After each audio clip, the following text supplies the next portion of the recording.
तो देखिए चर्चा यहां पर की जा रही है कि मानस पाठ पर कुछ लोगों को आपत्ति क्यों है। तो वहीं यूपी के पर्यटन संस्कृति मंत्री जयवीर सिंह ने रामायण पाठ मामले में कहा कि सनातन परंपराओं को मजबूत करना हमारा नैतिक धर्म है। जिला स्तर पर कार्यक्रमों का आयोजन होगा। अगर बाकी धर्मों में आयोजन की आवश्यकता हो तो मांग करें, कराएंगे। भारत की मूल सनातन संस्कृति, भले ही वो किसी धर्म को धर्मांतर करके हो गए हों, लेकिन मूल जड़ से जुड़े हुए सनातन संस्कृति है भारत की। उस संस्कृति को मजबूत करना, सनातन परंपराओं को मजबूत करना, उस संस्कृति को बढ़ावा देना हमारा नैतिक दायित्व है। लेकिन उसके बावजूद भी हम लोगों ने जिला पर्यटन संस्कृति परिषद के माध्यम से कहा है, हम सप्तशती का पाठ भी करा रहे हैं, हम 24 घंटे की रामायण का अखंड रामायण का भी पाठ करा रहे हैं। लेकिन अगर कहीं कोई ऐसी मांग आती है जिला पर्यटन और संस्कृति परिषद के माध्यम से, इसमें समाजवादी पार्टी के और बहुजन समाज सारे दलों के एमएलए एमएलसी भी इसी से सदस्य हैं। कुछ दल के नहीं है, वो सारे एमएलए एमपी हैं। अगर जिले से इस तरह की कहीं मांग आती है कि उनको भी कहीं इस तरह के आयोजन की आवश्यकता है तो मांग करे ना। वो कह रहे हैं सरकार ने कब मना कर दिया। सभी लोग हमारे साथ में जुड़े हुए हैं। कपिल श्रीवास्तव ने, सरकार ने कब मना कर दिया? आप लोग मांग करें, हम कराएंगे। अरे हम लोग तो डे ऑफ फर्स्ट से मांग कर रहे हैं। हाँ। कि भाई धर्म को बढ़ावा देने वाली सरकार आ गई है और ये सरकार कंजूसी कर रही है। हमें आप बता दीजिए, एक जिले में कितने मंदिर होंगे?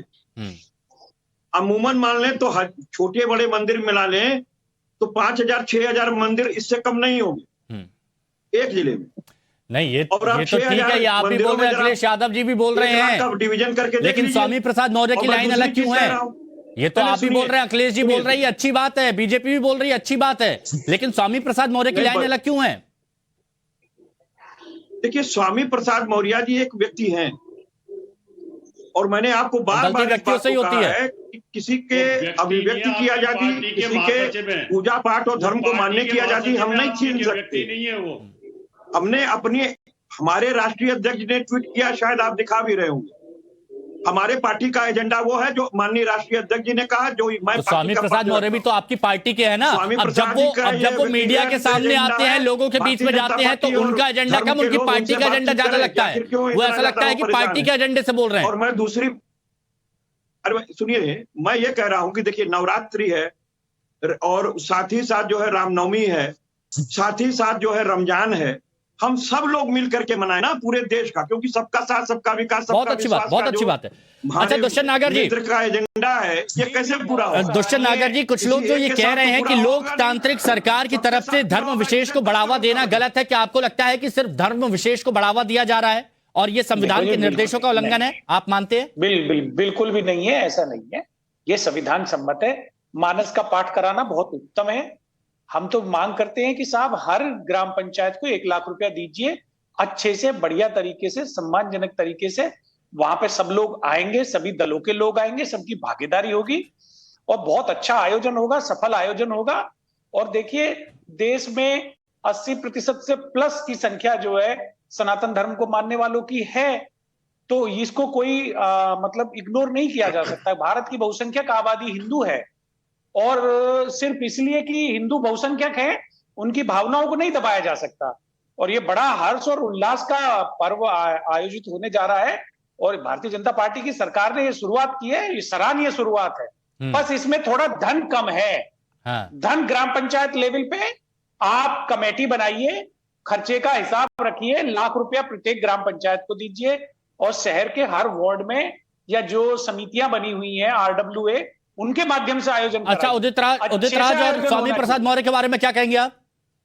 देखिए जी, ये सबके निजी, स्वामी प्रसाद मौर्य जी का निजी अपना मंतव्य है, वो किसी का भी हो सकता है, तो इसमें क्या बुरा मानना है? लेकिन देखिए, आप राजनीतिक विश्लेषक हैं, इसलिए दुष्यंत जी सुनिए ना, आप राजनीतिक विश्लेषक हैं, तो इस सवाल का जवाब आप दीजिए कि स्वामी प्रसाद मौर्य जब इस तरह की बयानबाजी करते हैं तो ये उनका व्यक्तिगत बयान माना जाए या फिर पार्टी की तरफ से?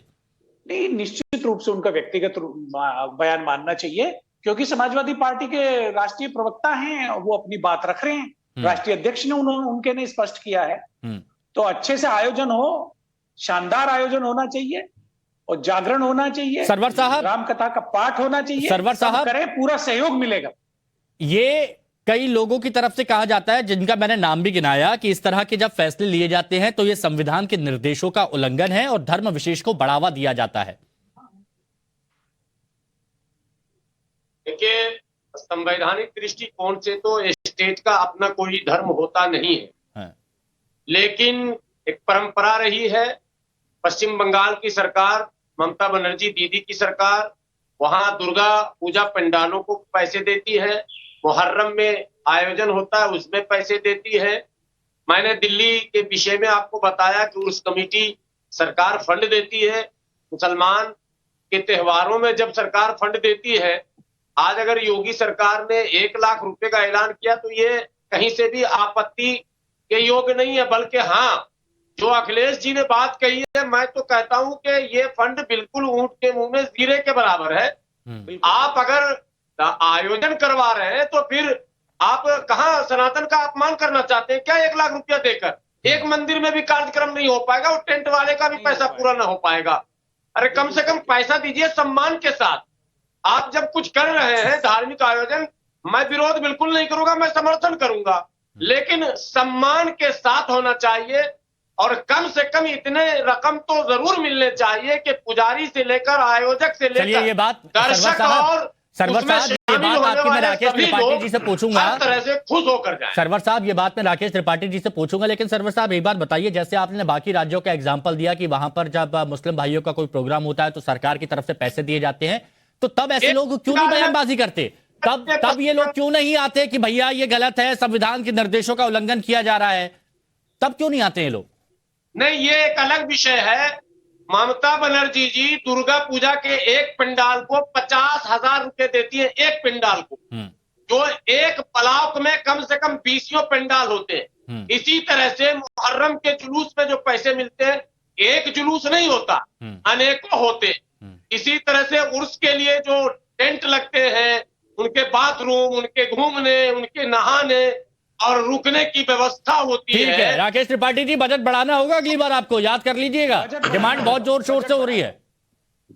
देखिए हिमांशु जी, आपकी देख रहे डिबेट को देख करके आज दर्शक कह रहे होंगे कि मेरा देश बदल रहा है, वरना इतनी एकरूपता इतनी आसानी से सब लोग स्वीकार करें, और विशेष तौर पर समाजवादी पार्टी जितने खुले मन से स्वीकार कर रही है। हालांकि मैं बार बार कह रहा हूं कि वो व्यंग और तंज लग रहा है, इसलिए लग रहा है क्योंकि ट्रैक रिकॉर्ड ऐसा रहा है, लेकिन फिर भी कपिल जी आज बड़े मन से कह रहे हैं, तो हम बिल्कुल साधुवाद करेंगे कि समाजवादी पार्टी को ये सद्बुद्धि आने लगी है। लेकिन ये स्वामी प्रसाद मौर्य पर थोड़ी लगाम लगाए, वो केवल एक कोई व्यक्ति नहीं है, उनके कोई व्यक्तिगत विचार नहीं होने चाहिए। पार्टी के महासचिव हैं, पार्टी के दफ्तर में उनको बुलाइए, उनको समझाइए कि ऐसी बातों से हिंदुओं के सेंटिमेंट्स को ठेस पहुंचती है और ऐसी बातें मत कहा। अच्छा ये शॉर्ट में, अच्छा कपिल जी क्या ऐसा बोलेंगे आप लोग, स्वामी प्रसाद मौर्य से बोलेंगे कि हिंदुओं के सेंटिमेंट्स को ठेस मत पहुंचाइए, बयान थोड़ा तोल मोल के दीजिए? देखिए हम एक चीज बोलेंगे, इस देश के संवैधानिक पद पे 2 लोग बैठे, एक नरेंद्र मोदी जी, एक हमारे योगी जी, और हम तो ये चाहते हैं कि धर्माधर्म की खूब बात हो, लेकिन सभी धर्मों जी आप बोलिएगा, लेकिन ये बताइए मौर्य साहब को थोड़ा बहुत देशवासी के टैक्सेशन का पैसा है, इसमें हिंदू मुस्लिम सिख ईसाई सबका 1 लाख रुपया। आप सबकी बात बोलेंगे, ठीक है, ये बात होनी चाहिए, मैंने भी उठा दिया है, 10 करोड़, लेकिन ये बता दीजिए सारे धर्मों का स्वामी प्रसाद मौर्य को क्या आलाकमान की तरफ से कहा जाएगा कि थोड़ा सा सोच समझ के बोला करो? अगर आपको जीतना है कपिल जी, तंज अगर आपको ये लग रहा है तो ये तंज है, लेकिन ये हकीकत है कि आपको करना पड़ेगा। और एक चीज, नवरात्र से आप शुरू कीजिए कि बेरोजगारों को रोजगार देंगे, किसानों का बिजली का बिल माफ करेंगे, प्रदेशवासियों के बिजली का बिल हाफ करेंगे, देखिए कपिल जी ने पावर लाइन को फिर से चलाएंगे, और गरीब और कपिल जी ने भी सोच लिया है, जो मुझे सुनना है वही सुनूंगा, बाकी मैं कुछ नहीं सुनूंगा। करना है इस नवरात्रि से, क्योंकि धर्म इसी बात को कहता है। कपिल जी ने भी सोच लिया कि जो सुनना है वही सुनूंगा, बाकी कुछ नहीं सुनूंगा, मैं तो बोलता रहूंगा। चलिए ठीक है, रावत साहब बजट अगली बार कितना चाहते हैं आप ये बताइए, खुल के बोल दीजिए। त्रिपाठी जी भी मुस्कुरा रहे हैं, सभी लोग आपका समर्थन भी कर रहे हैं, ये बहुत कम होता है। जिस प्रकार से कपिल जी ने कहा है कि, और उनके अध्यक्ष जी ने कहा है कि 10 करोड़ का बजट, उस हिसाब से तो मुझे लगता है कि अगर सारे जिलों के मंदिरों को दिया जाएगा या जिले को दिया जाएगा तो मुझे लगता है कि खजाने में बहुत बुरा असर पड़ेगा, ये उचित भी नहीं है। और इतने बड़े राष्ट्रीय पार्टी के अगर वो अध्यक्ष हैं और एक विधानसभा में अपोजिशन ऑफ लीडर हैं, अगर वो इस तरह की तंज भरी बातें करते हैं तो हिमांशु जी मुझे लगता है कि ये भी उचित नहीं है। एक इतने बड़े नेता को इस तरह की तंज भरी बातें करना, ये मुझे लगता है अरे कि कहीं तंज अच्छी कहाँ बात है नहीं, महाराज? इसको अच्छे सारे में नहीं बोला आप जा तो कम से सकता। कम लॉजिकल बात की जाए तो समझ में आता है कि अखिलेश जी पढ़े लिखे हैं, विद्वान भी हैं, अच्छी बात करें, लिमिट की बात ये करें। देखिए उन्होंने तंज भी कर लिया, सब कर लिया, लेकिन हम पूछ के रह गए कि अखिलेश यादव जी क्या कभी घंटी बजाएंगे स्वामी प्रसाद मौर्य की कि भैया सुनो, थोड़ा तोल मोल के सोच समझ के बोला करो, हिंदुओं की भावनाएं आहत होती हैं आपके बयानों से। तो इस पर जवाब नहीं दिया, लेकिन उम्मीद है कि अखिलेश यादव जी कभी तो स्वामी प्रसाद मौर्य को समझाएंगे।